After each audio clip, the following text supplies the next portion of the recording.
പഞ്ചവാദ്യം എന്ന് പറയുമ്പോൾ രണ്ട് വിധമുണ്ട്. പൂജാ പഞ്ചവാദ്യമുണ്ട്, മേള പഞ്ചവാദ്യമുണ്ട്. അത് എങ്ങനെയാണല്ലോ പഞ്ചവാദ്യത്തിൻ്റെ മെയിനായിട്ടുള്ള ഘടകം. അത് ദേവവാദ്യമോ. ഉരുട്ടിയല്ലെന്ന് പറയുമ്പോൾ അസുരവാദ്യമാണ്. കേരള ക്ഷേത്രവാദ്യകല അക്കാദമിയുടെ വാദ്യശ്രീ പുരസ്കാരം 3 വർഷം മുമ്പ് എനിക്ക് ലഭിച്ചു.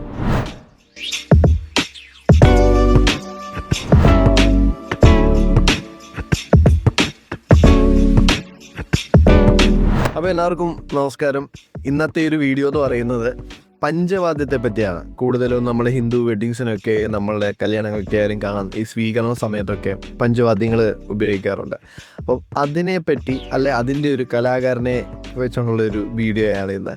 അപ്പോൾ ഇത് സച്ചിദാനന്ദൻ ചേട്ടൻ. സച്ചിദാനന്ദൻ ചേട്ടൻ ശരിക്കും 40-45 വർഷമായിട്ട് ഈ ഒരു ഫീൽഡിൽ പഞ്ചവാദ്യം എന്ന് പറയുന്ന കലയോട് കൂടിയുണ്ട്. എൻ്റെ ഒരു അടുത്ത റിലേറ്റീവ് കൂടെയാണ്. അതേപോലെ അത്യാവശ്യം നമ്മുടെ എല്ലാ പരിപാടികൾക്കും സച്ചിദാനന്ദൻ ചേട്ടൻ എത്താറുണ്ട്. എനിക്ക് തോന്നുന്നു 45 വർഷമായിട്ട് ആറന്മുള ആലപ്പുഴ ഓമലു വെട്ടാനുള്ള സ്വാമി ക്ഷേത്രം ഇവിടെ എല്ലാം വർക്ക് ചെയ്തിട്ടുണ്ട്. അപ്പോൾ ഈ പഞ്ചവാദ്യത്തിൻ്റെ ഇമ്പോർട്ടൻസ് അതിനെപ്പറ്റി ചേട്ടനോട് നമുക്കൊന്ന് സംസാരിക്കാം. ചേട്ടാ വെൽക്കം. എൻ്റെ പേര് അണകാരിക്കൽ സച്ചിദാനന്ദൻ.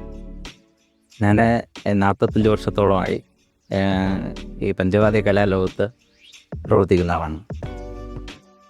അങ്ങനെ 2000 ആൾ ഇന്ത്യ റേഡിയോയിൽ എനിക്ക് ഇത് സെലക്ഷൻ ലഭിച്ചതാണ്. പിന്നെ കേരള ക്ഷേത്രവാദ്യകല അക്കാദമിയുടെ വാദ്യശ്രീ പുരസ്കാരം 3 വർഷം മുമ്പ് എനിക്ക് ലഭിച്ചു. അങ്ങനെ നിരവധി പുരസ്കാരങ്ങളൊക്കെ കിട്ടിയിട്ടുണ്ട്. ഒരു ചെറിയ കലാകാരനുള്ള നിലയിൽ ഞാൻ അതിന് ഭംഗിയായിട്ട് കൊണ്ടുപോകുന്നു. ഇതിനകത്ത് ശരിക്കും പഞ്ചവാദ്യം നമ്മുടെ ഈ അമ്പലങ്ങളിലായിരുന്നു ഏറ്റവും കൂടുതൽ. പഞ്ചവാദ്യം എന്ന് പറയേണ്ട രണ്ട് വിധമുണ്ട്. പൂജാ പഞ്ചവാദ്യമുണ്ട്, മേള പഞ്ചവാദ്യമുണ്ട്.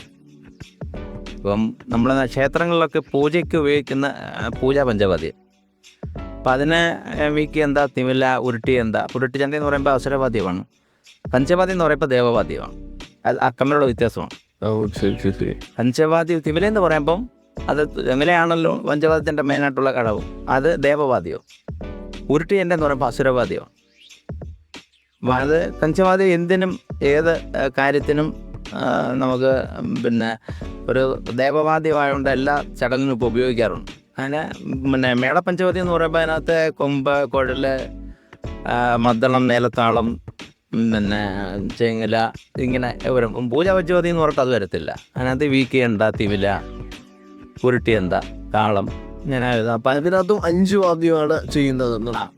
മേളപ്പഞ്ചവാദ്യം എന്ന് പറയുമ്പോൾ ഒന്ന് കൂടുതൽ ഐറ്റങ്ങൾ കൂടുതൽ വീഴും. അപ്പോൾ അതിനൊരു പൊഴുപ്പ് ഒന്നുകൂടെ കൂടും.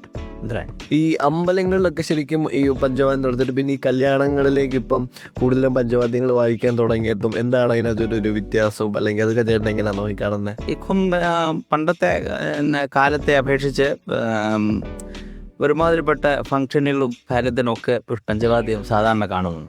അപ്പോൾ അതിനൊരു പൊഴുപ്പ് കൂട്ടാനും ഒരു ആളിനെ പിടിച്ചു നിർത്താനും ഒക്കെ ഒരു നല്ലൊരു ഐറ്റമായിട്ട് ജനങ്ങൾക്ക് തോന്നിയത് കൊണ്ടാകാം അങ്ങനെ കല്യാണത്തിനൊക്കെ ഉണ്ടല്ലോ. അതെ. അതിലപ്പം ഈ എത്ര ഒരു കല്യാണത്തിന് അല്ലെങ്കിൽ ഒരു പരിപാടി നടത്തുന്നതിന് എത്ര ഇൻസ്ട്രുമെന്റ് നമുക്ക് വേണ്ടതായിട്ട് വരും? നമുക്കിപ്പം ഒരു തിമിലയും കൊണ്ട് നടത്താം 5 പേര്.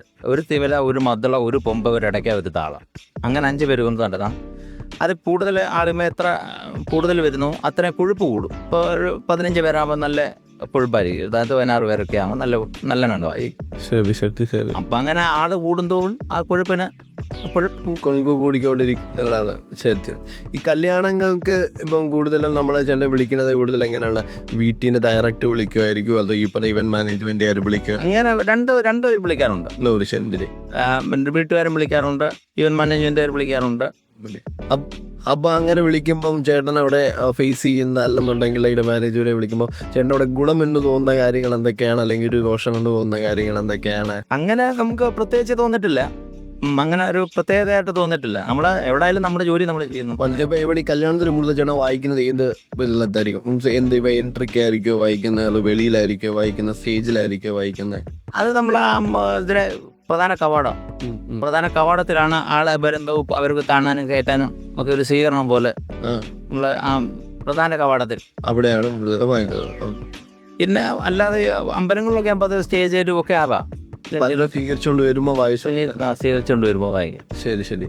ഇപ്പോൾ പണ്ടൊക്കെ എന്ന് പറഞ്ഞു കഴിഞ്ഞാൽ പഞ്ചവാദ്യം എന്ന് പറഞ്ഞാൽ ശരിക്കും നമ്മുടെ ട്രഡീഷൻ്റെ ഒരു ഭാഗം തന്നെയായിരുന്നു. അപ്പം ഇന്ന് ഈ പറയുന്ന പ്രോഗ്രാമുകളിലേക്കൊക്കെ മാറുമ്പോൾ, കല്യാണങ്ങളും ഇനാഗുറേഷൻസും ഒക്കെ മാറുമ്പോഴത്തേക്ക് അതിൻ്റെ ആ ഒരു ട്രെൻഡ് മാറുമ്പോൾ ആ ട്രഡീഷൻ പോകാതെ നമ്മൾ എങ്ങനെയാണ് ചെയ്യുക? ഇതിപ്പം പണ്ടെന്ന് പറഞ്ഞാൽ ഈ കലാപീഠങ്ങളും ഇത് പഠിപ്പിക്കുന്ന ഏരിയയൊക്കെ കുറവാണ്. ഇപ്പം അതല്ല, ഇപ്പോൾ ഒരുപാട് കലാമണ്ഡലം, കലാപീഠം, അങ്ങനെ പല സ്കൂളുകളും നമ്മുടെ USC സ്കൂൾ വരെ ഇതിൻ്റെ തുടങ്ങിയിട്ടുണ്ട്.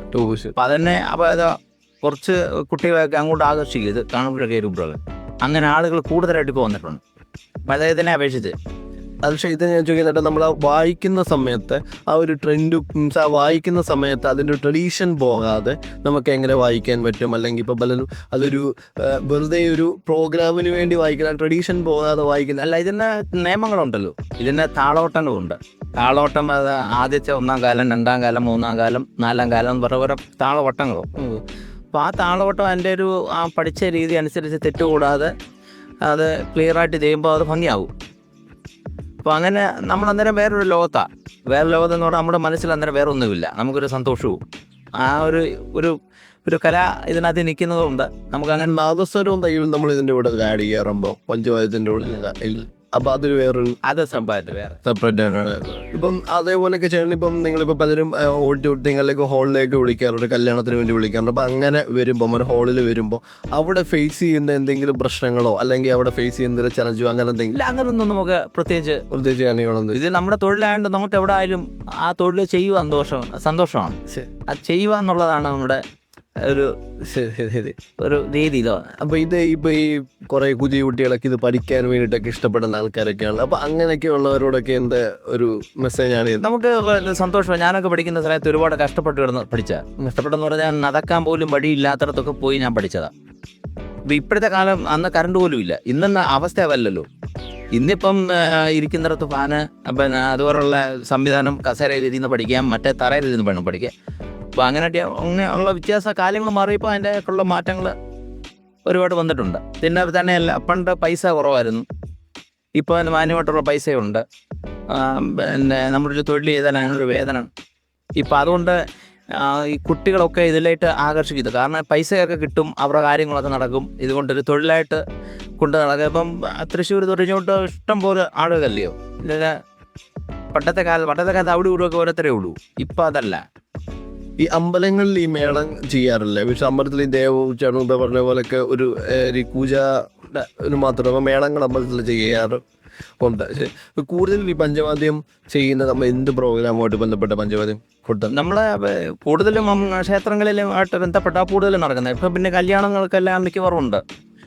സ്വീകരണത്തിന് വരനെ സ്വീകരിക്കാൻ ആ സമയത്തൊക്കെ ഇപ്പോൾ കണ്ടമാനം ഉപയോഗിക്കുന്നുണ്ട്. ഉത്സവങ്ങൾക്കൊക്കെ ആണെന്നുണ്ടെങ്കിലും പണ്ടൊന്നും അത്ര ഇല്ലായിരുന്നു കല്യാണത്തിനൊന്നും. അപ്പം ഈ ഒരു കാലഘട്ടം വന്നപ്പം ഒരുപാട് വരുന്നുണ്ട്. ശരിക്കും ഈ കല്യാണത്തിൽ നമ്മൾ വരനെ സ്വീകരിക്കുമ്പോൾ പഞ്ചവാദ്യം കൂട്ടുന്നു എന്ന് പറഞ്ഞാലോ, അതിന് പ്രത്യേകിച്ച് എന്തെങ്കിലും റിച്വൽ പരമായിട്ടൊന്നും നമ്മൾ ജസ്റ്റ് ഒരു ഭംഗിക്ക് വേണ്ടി കൊട്ടുന്നു എന്നാണ്? അതല്ല വേറെ നമ്മുടെ വള്ളസദ്യ കൊടുക്കുന്ന? ഇല്ല, അങ്ങനെ പ്രത്യേകിച്ചില്ല. ഇതിപ്പോൾ ഓരോ താളോട്ടങ്ങളല്ലേ, അപ്പോൾ ഓരോ താളോട്ടം അനുസരിച്ച് നമ്മൾ മാറ്റി കൊട്ടും. അത് എന്നുള്ളത് നിയമങ്ങളൊക്കെ ഉണ്ട്. ശരി, അത് മാത്രമേ. അപ്പോൾ ഈ പുതിയതായിട്ട് വരുന്ന ആൾക്കാരോട് ചേട്ടൻ എന്ത് ഇത്ര നാളത്തെ 45 വർഷത്തെ എക്സ്പീരിയൻസ് എന്നുള്ള രീതിയിൽ എന്താണ് ചേട്ടന് കൊടുക്കാനായിട്ടുള്ളത്? അപ്പം എനിക്ക് അവരൊരു നല്ലൊരു അംഗീകാരം തരുന്നുണ്ട്, നമ്മുടെ വാക്കിനെ മാനിക്കുന്നുണ്ട്. ഒരു നാലിൻ്റെ സ്ഥാനത്താണ് നമ്മുടെ കൂടെ വരുന്നവരെല്ലാം കാണും. ഞാൻ തിരിച്ചു അതുപോലെ തന്നെ അവരോടും ആ ഒരു സ്നേഹത്തോടെയുള്ള സമീപനവും അച്ഛനും ഒക്കെ ആയിട്ട്. ഇത് ബുക്ക് ചെയ്യാനായിട്ട് നിൽക്കുന്നവരോട്, അതായത് കല്യാണത്തിനൊക്കെ വരണം സ്വീകരിക്കാൻ വേണ്ടിയിട്ട് സെലക്ട് ചെയ്യുന്ന ആൾക്കാരുണ്ടല്ലോ, അപ്പോൾ അവരോട് എന്തെങ്കിലും എന്ത് നോക്കി ചെയ്യാം അങ്ങനെ എന്തെങ്കിലും ഉണ്ടോ? ഇല്ല, അങ്ങനെ പ്രത്യേകിച്ചില്ല. ഓക്കെ. ചേട്ടൻ്റെ ഒരു വിലപ്പെട്ട സമയം നമുക്ക് വേണ്ടി തന്നതിന് ഇത്രയും കാര്യം പറഞ്ഞു തന്നതിനും വളരെ സന്തോഷം. അപ്പോൾ ഇനി പറയുന്ന ഉയരങ്ങളിലെത്തി ഒത്തിരി വലിയ അമ്പലങ്ങളിലൊക്കെ പോയി കൊട്ടാൻ പറ്റട്ടെ എന്നുള്ള രീതി പറയുന്നത്. അപ്പോൾ ശരി.